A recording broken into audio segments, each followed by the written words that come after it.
Okay, so I'm going to tell you very briefly how to extract a potential output trend from the set of high-frequency statistical data using Hedrick-Prescott filter and gretl software. So to begin with, as you remember, potential output by definition is the output economy is able to produce under the condition of full employment.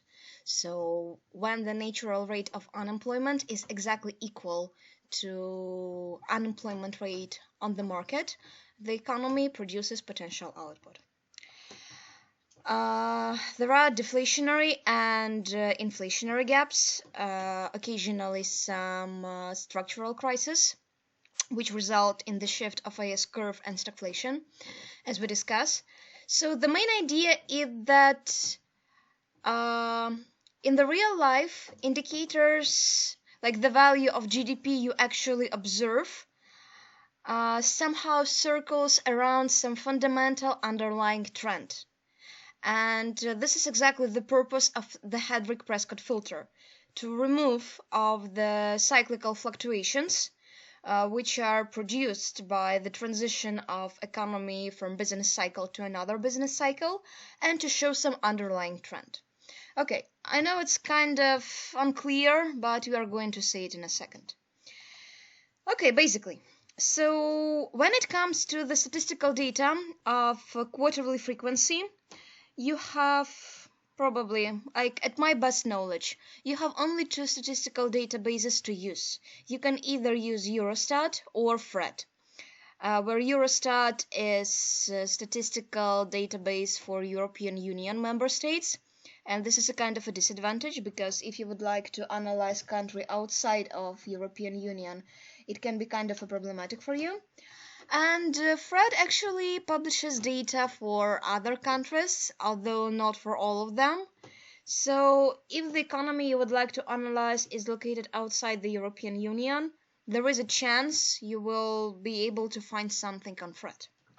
Probably, but not for sure. Just check it in advance, before you start choosing your topic.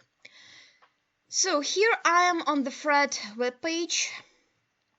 I am interested in real gross domestic product, and as we discussed during the very first workshop, you analyze real values, just because nominal values would be not that informative. So, for instance,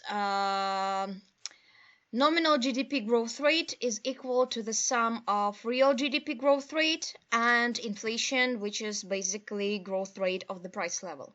So in this case, you can never be certain of whether increase in nominal GDP should be attributed to increase in the overall level of production or to the increase in the overall level of prices. So in this case, analyzing real GDP would be just a safer option, and basically that's what we usually do when we analyze time series data. So here I have billions of chain 2012 dollars, which basically means that for my CPI, for CPI used to calculate this kind of real GDP, base year is 2012, and this is not seasonally adjusted. By the way, I'm not certain whether they just deflated by CPI or they just took prices of the base year. Okay, whatever. So this is real GDP and that's fine. Okay, and it is of quarterly frequency from 2002 to 2019. So yeah, so basically I download. You can download in Excel.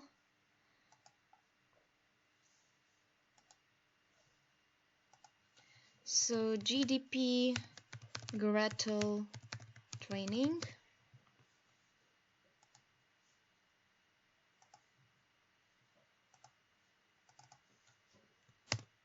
Okay, here we have it. So here is how gretl interface look like. Actually, the main advantage is that it's really simple, and in addition, it's just for free. So you can install it without any fees, and I think it's quite useful for simple analysis like this. So once you open gretl, open data, user file, make sure to specify the format of data. XLS, yep, GDP gretl training, and I made a spelling mistake, whatever. Yes, okay. Okay, so there might be a problem. Like, let's open the file.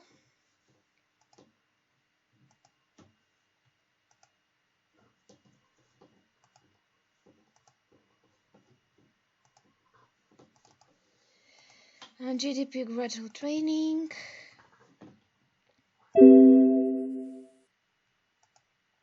Okay, yeah, so this is the problem. I started to import data from the first row and the first column, and basically it just contains some non-numerical data. So you have to delete it, and now it should be fine, I guess. We will see. Okay, so open data, user file. Yes. Sorry. Open. Okay. Yeah, so it's fine. Okay, probably quarterly data. Yes, yes. So it's fine. It just read everything correctly. So finally, when you have data, you can press variable. So basically you have only one indicator here, which is here. So variable, no, not unit, but filter, Hodrick Prescott. Okay, so here the program has automatically chosen lambda, the value of lambda, which is equal to 1600. And just keep in mind this is kind of a typical thing to use this value of lambda when you analyze quarterly data. Like, it will be different from data of higher and smaller frequency, but for quarterly data it's kind of a common practice to use this value of gretl. Like, this value of lambda. Like, do not ask. So yeah, graph original and smooth series, graph residual or cycle series. Yes. Okay. So, okay, 1 second. So basically here you have it. So this smooth blue line will stand for the value of potential output. And here, as you can see, business cycle, like, okay, so here you can see some business cycle fluctuation. So basically at some points of time, GDP is either bigger or higher than the value of potential output. So this is what you usually refer as deflationary and inflationary gap. So for instance, at this point, GDP is definitely bigger than potential output, so probably unemployment rate is smaller than unemployment rate in equilibrium, and there is a kind of an inflationary gap, and vice versa, economy moves to the recessionary gap, and so on and so forth. Okay, so this is not completely, how to say it, not really. Okay, 1 second. This is not extremely informative because in this case it is just biased, as it is usually is when you use Hedrick-Prescott filter, by the time period of your analysis. So if I download data, let's say from 1947, which is also, and what data set is also available on Fred website, it would look completely different. Just because Hodrick-Prescott filter, like technique, is extremely biased by the length of time period you analyze. So again, there is nothing you can do with this, especially at this point, the first year students.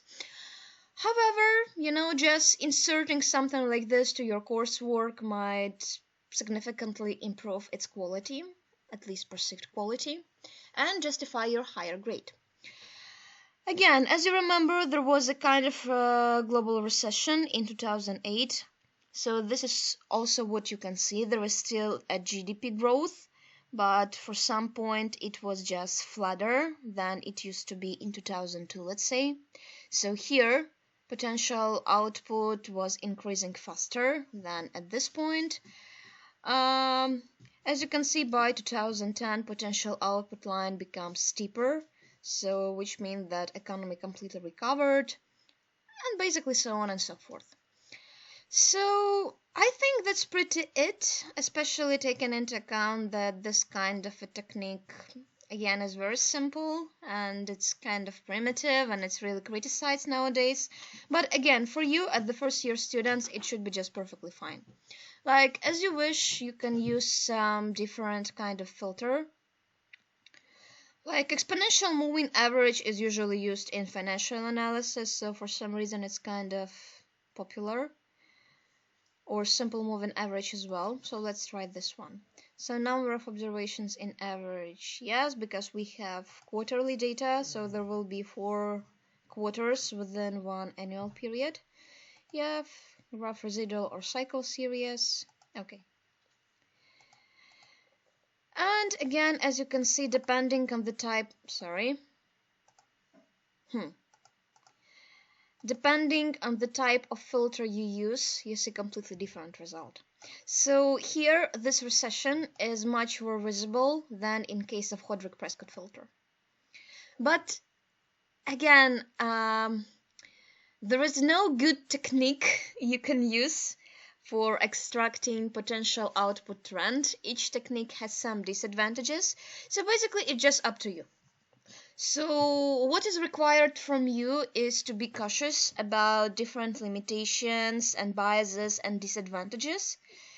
But I think basically it's just up to your choice. So both of those filters are commonly used in statistical analysis. I would just say that Hodrick-Prescott filter is more common in analyzing macroeconomic data.